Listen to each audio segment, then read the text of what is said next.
Death Battle scrapped the seasonal format, so my season rankings are no more. At least not in the same way they used to be. Really, the only difference is that instead of this being classed as Season 11, it's just all of their output in a given year. And since seasons always spanned a single year from 3 onwards anyway, the change is more or less going to be in name only. Especially since I don't think there will be a huge difference in the amount of episodes released per year. Well, every year from 2025 at least. Because they only started releasing episodes for 2024 in October, so they understandably did not crank out an episode a week to hit their usual 16 episode quota. I don't know what would have been funnier, the reality where my joke about what if they only released 3 episodes this year actually happened, or the one we're in now where they did exactly 1 more than that. We only have 4 to go over, but that is a-okay with me. Just means I have a super quick and easy project to close the year out with. We're just gonna pretend that it's still December and that I wasn't too busy to finish this when I wanted to. No more feature-length epics for me, I've had my fill of those for a while. I guess I could take the time to build out a lengthier intro about the journey the show's been on this year, but that's not what you're here for. You're here to see what I think about how these 4 episodes stack up next to each other. Both the 2 that I've made separate videos on, and the 2 that I haven't talked about on this channel yet. How will they compare? Let's see. Your weakness is icy! You're kidding, right? So if you know me, you probably already know how the top 2 on this list is going to shape up. Which leaves the only real question in the ordering being which of the remaining episodes draws the short straw for last place. And sorry to Joker vs. Giorno, but it's the only one of the 4 I'd struggle to say that I loved overall. I think that's partly down to the analyses. While they are fun learning experiences with plenty of jokes I enjoyed and a really strong showing of Max's editing, even if some of the cool looking graphics don't have time to process before they're already off screen, they definitely have their pitfalls that come about from their short lengths. Joker's analysis doesn't have a ton of story content, and I understand why that is. Persona 5 is an absolutely massive game that they don't want to spoil too much of, and I am told that it's more of a story of the Phantom Thieves as a group than Joker's own personal journey. Totally valid reasons, it just means that inherently they are not going to capture me as much as the ones that have a more digestible coverage of a character's full history, and that I was always going to come away not knowing much more about Joker as a character. The rundown was still a fun time. I enjoyed learning about how personas in this world work, the comedy generally was solid, and the bit about how social links serve as a source of power for the series protagonist was pretty interesting. Giorno's was a bit better in terms of character coverage. I got the gist of him being a mob boss with a kinder side who wanted to use his position of power to make his home a better place. It's still not gone into too thoroughly though, and doesn't even touch on the fact that his allies are apparently as important to him as Joker's. But none of them even get name dropped, so I didn't get the impression that he values those close to him very much at all. In some parts of the Versus stuff do get a bit glossed over. I get it's not as important as Requiem, which was covered fine, but I do wish that base Golden Experience got a bit more than he can crush a car and move vaguely faster than light. If Joker's gonna stat stomp him this badly, I feel it would have softened the blow a little bit to at least mention the calcs that Dio got, even if only in a corner box. Like Joker though, I did find it interesting to hear about how Giorno's powers work. Since he only has the one summon, I greatly preferred the more detailed elaboration on how the stand's abilities work in both forms. I felt like I had a much better handle on the extent of Giorno's creativity with the transmutation powers than the vague descriptions I'd been given before. I still struggle to wrap my head around Requiem, but that's more down to the bizarre nature of the power in general. It all sets up for some cool stuff in the fight. Speaking of, let's get into that. Most obvious things first, the battle looks and sounds amazing. The sets, effects, and sprite rigs look great, Kevin Andrew Rivera and Kieran Reagan deliver strong performances as Joker and Giorno respectively, and Requiem for a Thief is a fantastic battle track. The instrumental and Saoirse's vocals are absolutely heavenly. I picked up on the repeated use of the last surprise motif, and the use of Giorno's theme when Requiem came out made it feel so much more intimidating. It's one of several awesome shots where Giorno has that menacing JoJo aura exuding total confidence. One thing that really sticks out about this animation is the constant use of strategy. They utilize the variety of powers these two have in order to deliver on some very unique interactions and unexpected payoffs. Like at the start, Gold Experience punches some bullets from Joker's gun and turns them into bees. That's fun and all, but I didn't expect anything to actually come from it. But then later on, Giorno turns Joker's grappling hook into a snake which Joker tries to shoot, only to have that damage reflected onto him, and while he's recovering, the bees return to their source inside of the gun and blow it up, disabling both Joker's main weapon and method of getting around in one fell swoop. That's the coolest part to me, but the rest of the battle strings these back and forth tactics very well into a naturally flowing and escalating fight. Gold Experience can't out-muscle Arsene, so it uses the opportunity given by a blocked attack to put Joker in the time slow mode thing and break Arsene while Joker can't react. Then Giorno uses the opportunity with Joker being stunned to rush him down in a 2v1. Joker gets the hell out of Dodge as soon as he can, and responds to the numbers disadvantage by having Alice swarm the pair with explosive teddies in what's probably an intentional callback to the Dio card zombie scene. Giorno gets overwhelmed by the increase in numbers and so immediately has his stand create an over 60-ton plant to get them off the ground and out of harm's way. Then following the most JoJo scene to ever JoJo, Joker realizes that Giorno's stand can create life and so traps him inside a wall of ice. This is apparently a weakness of Gold Experience. It is never addressed in the episodes. I guess you can still make the connection that yeah, life does struggle to form when it's too cold, but it still would have benefited from being brought up. Even if you don't have the time to bring it up vocally, that's what the sidebars and corner boxes are for. Either way, this gets Giorno to stop taking any chances and pull out a stand arrow to bring in Requiem. A comment I saw also brings up that this could potentially be him wanting to end things as soon as possible after seeing Joker summon multiple personas, putting the possibility in Giorno's mind that Ren may have the ability to steal other stands. The massive stand rush is alright, I don't really think mirroring the shot made it that much more dynamic or exciting, but the hand-drawn stuff is generally good, and the final punch is simultaneously really sick and also goofy and silly, just as I've come to expect from my second-hand JoJo's knowledge. The lead-in with Joker being put in the loop I honestly find to be way more cool and visually stimulating than the rush itself. As soon as you hear the repeated Jack Frost line, it tells you all you need to know, and majorly aids the tension of the ending given how hotly debated it was over whether Joker had a way past Requiem. And holy shit, the ending. Does the framing of it kinda make Joker's comeback the most predictable thing ever? I mean, sure, kind of. Even as someone who was mostly in the dark on the debate, this was still the part where I went, oh, okay, so Joker just wins now, right? But how much can I really complain with? This is so fucking hype. The social links actually playing a role in the fight with all the Phantom Thieves expressing their concern for their friend and encouraging Ren to get back into the fight. I really love the "if you die now, I'll kill you again myself" line. Like, I don't even need to have played the games or remember his voice to know that's Akechi. And Joker looking back up as he explodes onto the scene. The golden border shifting to his own blue flame, Kevin delivering an absolutely phenomenal scream for the Satin Isle summon that would have stood out as a highlight even in a 16-episode season, and Joker's callback to his checkmate line as he and Satin Isle point their guns. Oh my god, it's peak. I find it funny that since the initial checkmate line was in the weird time slow mode Joker got put in, Giorno actually didn't hear him before and so was probably very confused at the callback. And Satin Isle being the only character in the animation to use a 3D model instead of sprites is a great way to visually convey that he's on an entire plane above any other summon the Joker had used. The kill even manages to be one of the few character stands and doesn't move in the face of something that's about to kill them scenes that I can actually understand. Yeah, of course Giorno had absolute confidence that Requiem can just return the sinful shell to zero. Why would he expect it to be something that can just bypass reality like that? The actual killing blow with Requiem and Giorno getting blasted apart, with one final unnecessarily extra guitar bit in the Persona results screen, were a very nice way to close things out too. If the entire fight was on the level of that ending, I think it would have easily claimed up an extra spot on this list. But the rest of the fight didn't quite hit me as much as that. As much as I enjoy it all the way through, I only start to fully love it near the end. While I like Joker getting a moment where his friends give him strength, it does sour it a little more for me that Giorno's friends don't even get so much as a mention. And even though the fight looks stellar with probably the best use of the JoJo color shifting death battles ever done so far, the sprite rigging weirdly doesn't feel as fine-tuned as a lot of other modern sprite episodes. A lot of it still looks really good, but there are a handful of movements that look a little stiff or awkward, particularly whenever Gold Experience and Arsene are clashing, or when Joker's swinging around on his grappling hook. Gonna chalk that up to the circumstances of production, given that this would have likely been affected by the Rooster Teeth shutdown and the timescales to get the first 4 Kickstarter episodes out by the end of the year. And the conclusion's really good.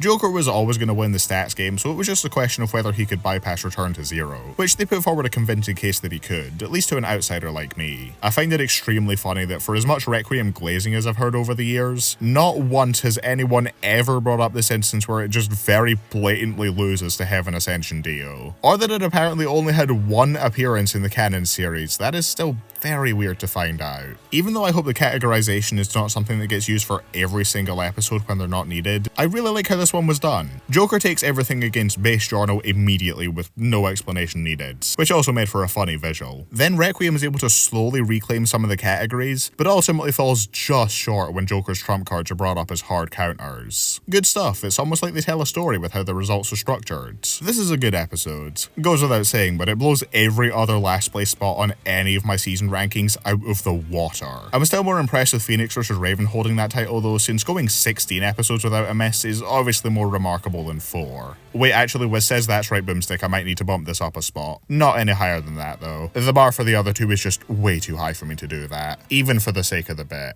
I miss my wife tales. I've spoken in detail on Omni-Man vs. Bardock before, so I won't let this part drag out for too long. But yeah, I agree that some aspects of it don't feel super well thought out. I can't stress enough, I don't care who you think should have won, that is only going to fall on deaf ears here, take it somewhere else. But I can find a bit of common ground on the conclusion not getting all of its major points across in the best way. Primarily with how much emphasis is put on the Viltrum planet bust when it's entirely irrelevant next to the Sundisk calc, which could have used a lot more time to dedicate towards why they think it's a usable feat rather than relegating their supporting arguments to the corner boxes. I do think they get their point across of Nolan being so much stronger that Bardock's speed basically becomes irrelevant because he couldn't do any meaningful damage before his stamina fizzles out. It just gets a bit muddled when they put so much focus on the bit feats and give people the wrong impression. I still have all those same problems I had before with the structure of the ending of the fight. Nolan arbitrarily taking Bardock to this star and then stopping to let him transform makes the sequence feel less natural, and I think the sequence cut from the storyboards is a really big blow to the Super Saiyan scuffle, since it skips past most of the damage that Nolan takes to bring him to the peak of his fury, making it seem less justified in the final animation. And although I've given the analysis its praise before, I do think it's a victim of a combination of when it released and the spoiler-free approach that they tried to take. Nolan's first episode only really delves into the start of his story and hints towards where he could go from there, but I think a second analysis of him should have covered his full arc, because season 2 of Invincible really did not have much farther to go in terms of his story, leaving this as somewhat of an awkward middle ground. This is an episode that's kinda rough around the edges in a lot of ways, not hitting anywhere near the peaks that Omnilander did, and yet in spite of all that, this episode turned out to be one that I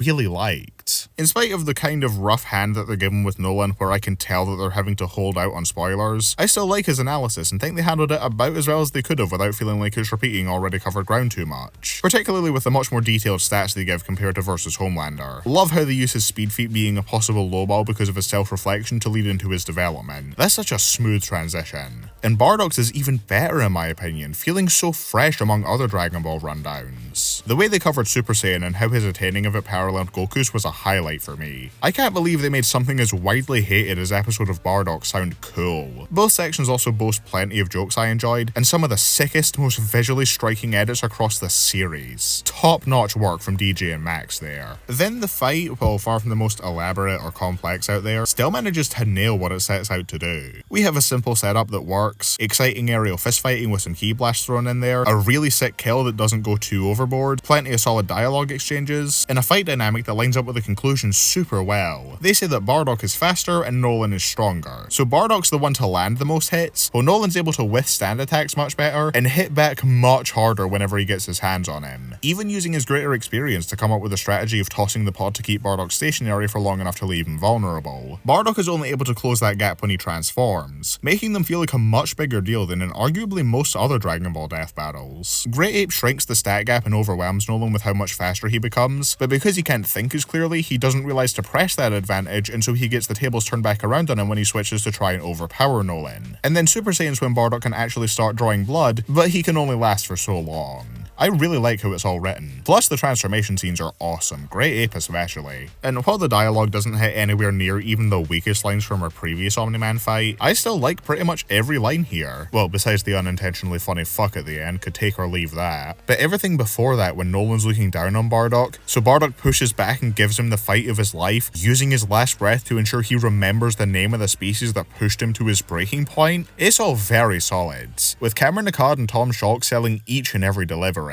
And the music, oh my god. Solid State Invincible is a song I've only grown to enjoy more and more over time. Probably a contender for my top 15 of the show. A direct sequel to Diabolical Invincible Me that gets across Nolan's changed mindset, going from his old emotionless approach that callously disregards life, to now somberly regretting everything he's done for the Viltrum Empire, all while working in Bardock's theme when he gains the upper hand and being able to apply him wanting to break free from his own tyrannical dictator, and being incredibly catchy while doing so. It's It's peak, what can I say? I don't know why the standalone release keeps the Bug Planet line though, that is a very weird choice. This is very much a Cliff Notes version of my standalone review, but I don't really have a ton to say beyond that. For all its faults, it opened up this new era of Death Battle with a bang. I mean, they return and immediately drop a controversial Dragon Ball verdict. It's like we never left. I don't see Thick Bonkus on the Skeld. Among Us vs Fall Guys being number 2 on this list feels like it was practically written in the stars. It was never topping Bowser vs Eggman, there was no shot that was going to happen so soon, but I knew even from the previews that it would outrank the other two. And yeah, this is operating on an entire dimension above them. The rundowns are a lot of fun. Since there aren't really any set characters to go over, it more focuses on the scenarios of the games as a whole, the mechanics and the lore of both worlds before delving into the super high scale wacky crossover stuff. The jokes generally landed, with the why did we even bother with the meteor bit being a personal highlight, and the Amogus cutaway is one of my favourites in the show. I'll admit it didn't really stick the landing of the final joke. Random starts with R just like Ringmaster feels like kind of a desperate scramble to have Boomstick change his mind at the last minute, but everything else is great. The general idea of the host having an emergency meeting like in Among Us and the novelty of Wiz saying anyone can be an imposter Boomstick is such a funny concept. Dummy's shitty mic in particular got me, and I really like the characterization that he and the other two supporting hosts are given. Ringmaster's the showboaty attention hog, so he can't be subtle about the fact that he's an imposter to save his life. Dummy doesn't really give a shit and just goes with whatever Wiz and Boomstick do, and Jocelyn slips under the radar and lets herself be forgotten about until the very end, where she's able to sabotage and win the game because for some reason they decided to play with 2 imposters even though there were only 5 players. Hope someone got ejected for that blunder because there is no way to make that role set fun to play. Max's edit was really well done too. Seeing all the various commercials and gameplay footage from the crew themselves was neat. Larold Winwood confirmed faster than light, and there were plenty of fun motion graphics in there with the various manga panels, stills and custom artwork.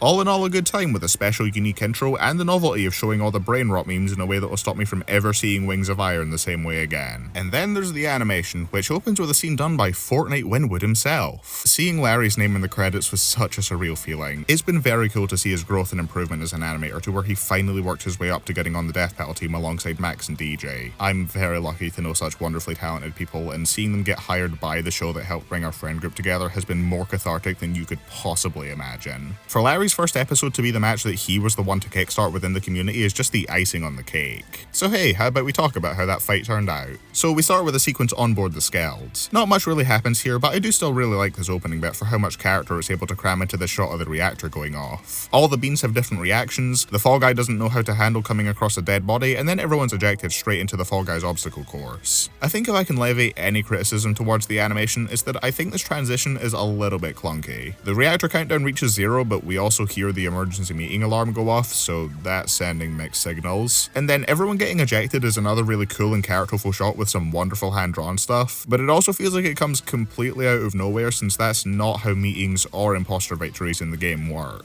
Alright, complaining over, everything else was peak. The montage of the various rounds is quite funny, and I again love how much character is able to be put into the hand-on segments here. Twerk Us is now officially in a death battle, which means by proxy so is open season. Oh, and they have Hexagon not as the final round, which is completely immersion shattering and ruined my day. Wow, I think I might hate this episode actually. The emojis getting immediately splattered by the obstacle course is not only amusing, but a great way to show off their difference in physicality, since things that would only normally push the Free Guys back is completely fatal to them, which even takes the Falling with Style guys off guard. I like how completely out of their element each bean is in the other's game. Then the Pink Fall Guy is able to do the funny spin dash and become the Gojo vs Makima track title before the man behind the slaughter reveals itself to have been the Sussy Baka all along. I think saying that might have taken 5 years off my life. This is foreshadowed super well since it's specified that there are multiple imposters, the red sus never shows up prior despite being the face of its game, and how because it's mimicking an Autumn guy and doesn't know how they normally act, we see it get a reading on how the others are acting before it starts running the obstacle course or panicking over the reactor alarm. After a super slick looking transformation into its true form, this is when it becomes a proper scrap. Up until now it was just the two groups floundering in each other's games. Only now are hands properly being thrown. There's a hilarious bit of the imposter's knife not being able to dent the Jurassic World 2 guy, referencing Larry's 2022 preview which got the match off the ground in the first place, then stabbing itself in the hand just to make sure the knife still works and suffering the consequences for it. This is one of my favorite favourite jokes in the series. Shout out to the jackhammer sound effect that plays over the rapid stab, that takes me out. There's another fun bit with the imposter getting clotheslined and smacked around like it's a wrestling match, which just delighted me. Then the crown falls and we start getting into the real wacky shit as the losers of the obstacle course join in to try and get their hands on the grand prize. The crossover weapons are getting thrown out everywhere. Pac-Man's eating the Among Us ghost, Hadokens are flying, the Guardian Angel uses its barrier to stop someone else from grabbing the crown, Pink escapes a laser by travelling through the Doctor's TARDIS. There's a great sword fight between the Power Sword and the one drawn by the Henry Stickmin pencil with maybe the funniest impact frame ever. The spinny planet bust goes harder than it has any right to. It's all immaculate with some of the best hand-drawn stuff in the series. Alright, yeah, this is not a Sprite episodes. Some of it is, but this is primarily a hand-drawn fight. There is no way that's not the majority of it. So not only do we have some of the most expressive sprites in the series in spite of the characters' simplistic designs, we also get some of the most lively, wacky, amazing hand-drawn sequences. I've kept describing them as characterful because what better way is there to describe how they're able to give such clearly defined personalities to beings that had very little character to work with in the first place? The white Among Us is just kind of fed up with everything, yellow Fall Guy and blue Not Sus have an inseparable friendship half the time they're on screen, the imposters are best friends, everyone has a different reaction and way of moving whenever there's a shot showing everybody on screen at once. It's one of the most personality-filled episodes of the show, which is super impressive. Every single hand-drawn element is flawless, with the only slight visual hiccups being on the post-viz side of things, with these drawings being angled in a way that makes them look super flat, and Nemesis Bloodright's ghost not being made translucent for a few frames. Those are nitpicks though, everything generally looks stellar. And the ending is so great. The parkour bit shows just how much better the Fall Guys are with jumping around as Red Sus struggles to keep up, before probably the most unnecessarily sick and buttery smooth hand-drawn shot ever. There's a really funny montage of what the Pink Bean fears will happen to them if they lose the crown, and then undoubtedly my favourite off-screen kill in the show happens as the Dova Bean locks in, grabs the crown to hit the red one with, and it's everywhere. Speaking with Larry about it, he confirmed the intent was that the kill was so gory, even beyond what we saw with the likes of Homelander or Silver Samurai, that it was too violent to show anything but the aftermath. The default dance to close things off with is such a perfect little comedic capper as a juxtaposition to all the carnage in front of our winner. Oh, and look at that, Red's been traumatized. How delightful. I love this final winner screen. Everyone's reaction to the results are great. And before I get to the conclusion, I'll say that I really like the music. Sussy Beans kinda sucks as a name, and it is my least favourite of the 4 tracks on this list, which is kinda by design since it's the one least tailored to be listened to on its own. But even still, this is one of the better instrumental tracks in my opinion. It doesn't have those same kinds of pauses or jarring tonal shifts that make me less likely to revisit others like Ocean Man or Dragons and Dumplings. It captures that eerie ambiance of Among Us and the whimsical fun of my 77th favourite Mario Kart 8 track for their individual segments, then blends them together for a super energetic delight of a song that picks up with a bit more intensity reminiscent of the more action-oriented soundtrack from Among Us's hide-and-seek modes. The spacey noises, I think it's a theremin, fit this super well and remind me of Wubba Lubba All on Z, which I like to a similar extent. Now for the verdict, which was apparently somewhat controversial. I don't know, I didn't keep up with the fan response for this one. I do have some gripes with how this section of the video was done though. Not with what they chose to include. I don't know if I personally would have used crossover scaling in Twitter feeds, but I'm not exactly bothered by it. My main problems are that, for one, the categorizing thing feels really shoehorned in here and like it disrupts the flow since they need to split everything up and make some parts longer or shorter than they need to be. I don't know how to fully explain it, but when a section ends and they have to say, okay, well that's that category, now going into this next category, I feel that just didn't lend itself to a naturally flowing analysis as well. And also the bizarre section feels like it's really limiting itself to only recapping a checklist of what was shown in the fight. Like they list plenty of wacky stuff for the Among Us side, but then outside of Pac-Man, which was put in the previous section, they just say Hadokens, the TARDIS, and they have way more, and then don't elaborate. As much as I can appreciate giving a mention to my comfort character Ryu from Fortnite, if you want to sell me that the Fall Guys just have too much wacky shit to deal with and only cite 2 examples, one of them can't be as tame as just a small fireball. Otherwise though, yeah, the conclusion was good. Emojis have more destructive weaponry, Fall Guys have an even larger advantage physically, and can take out the ghosts. Makes sense, and it also has some of the funniest corner boxes ever. Lousy said he had to write the dumbest one of all time, and I had to get it clarified for me which one that was was, because there were several it could have been. The ending where Jocelyn's able to win as the imposter and then declare the winner instead of Wiz was a nice way to wrap it all up too. So that was Among Us vs Fall Guys. After all the pushing for the episode that happened and all the pessimism from the naysayers, I'm beyond happy with how it turned out. It's not going to be for everyone because of how weird and out of the box its approach is for both the analysis and fight, but that's part of the appeal and why I love it so much. It's weird, it's wacky, it's so much fun to watch. It's honestly a strong contender for my top 15 favorite episodes of the show, if not top 10. Yet only the silver medal on this list, because there's one other episode that nobody else ever stood a chance of taking the crown from. Don't you dare hit my son! I mean, yeah. Was there ever any doubt, even if you haven't seen the video where I already crowned Bowser vs Eggman as my new favourite episode of Death Battle? It's the perfect concoction of an episode that excels in every way I could ask for. The analyses managed to get across the characters and their deals, go into the main players for their armies, build up their stories and conquests with a steadily increasing scale by taking the events in the series out of release order since they don't normally tell one continuous narrative across them, switch between the verses and narrative side of things at the perfect times, end talking about Bowser's familiar connection to his army and Eggman's possibly developing softer side, all while cramming in so many great jokes and abundance of references so gracefully worked in that I didn't even clock half of them at first, and the single best edit across the show. Nothing for me to fault here. Both of these rundowns are pretty much perfect. Bowser's definitely clicked with me a bit more because of character bias, but that doesn't make Eggman's any less than one of my favourites in the series. It's the perfect way to bring these old school returners into the modern age of Death Battle. And the fight, just look at it, man. I gotta show some self-restraint lest I start yapping for half an hour again, even without Samuel as a second person here to give his own takes. I'd long since accepted that a full army fight was beyond what I could reasonably expect for this episode if it were to happen, even if they did it in a style where the assets already existed.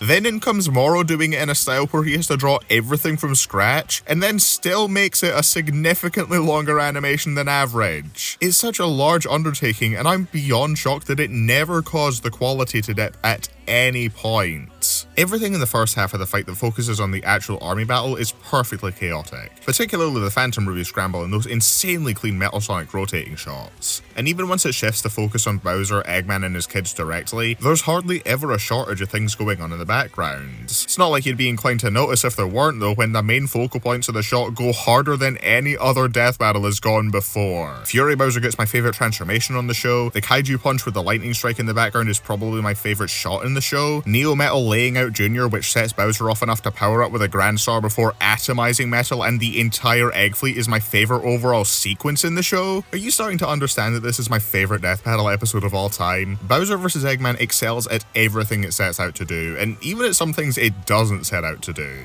Like, I agree with Nem's sentiment that there are funnier episodes because they focus more on comedy, but even still, this one has King Boo throwing rocks to Fraud Check Infinite, Chance Time playing an actual role in the fight, Bowser's casual punch taking out one of Eggman's robots, Shut Up Nerd, the entire setup with King Boo's expressions, Hey reference, and the general concept, which is probably my favourite setup ever behind Omnilander, and even then it's close. Yeah, this episode isn't setting out to be one of the funniest ever, and yet it still is. What else even is there to say, because I really am trying to restrain myself from going off for way too long again. The setup is perfect, the army fight has a ton of fun and satisfying tradings of abilities, the second half is throwing out constant all-timer moments at an alarming rate, the ending has one of the best character moments in Death Battle, tying perfectly into the conclusion with Bowser saving his army from the Super Laser Piss and one of the rawest finishing blows even in spite of the lack of blood. Overall flawless character writing across the whole fight, some of the best looking hand-on animation I've ever seen in any web series, a music track that has not left me the fuck alone for months, and I couldn't be happier about that. It's on a level I never even thought possible for Death Battle, even if there are still a few others that can give it some level of competition. As soon as I saw this, I knew there was no shot in hell that anything was topping it on this list, regardless of how the 2024 finale worked out. And even though Among Us vs Fall Guys followed on from this incredibly tough act exceptionally well and delivered on one of my new favourite episodes of all time, this still ended up being among the largest gaps between the top two of any Death Battle ranking I've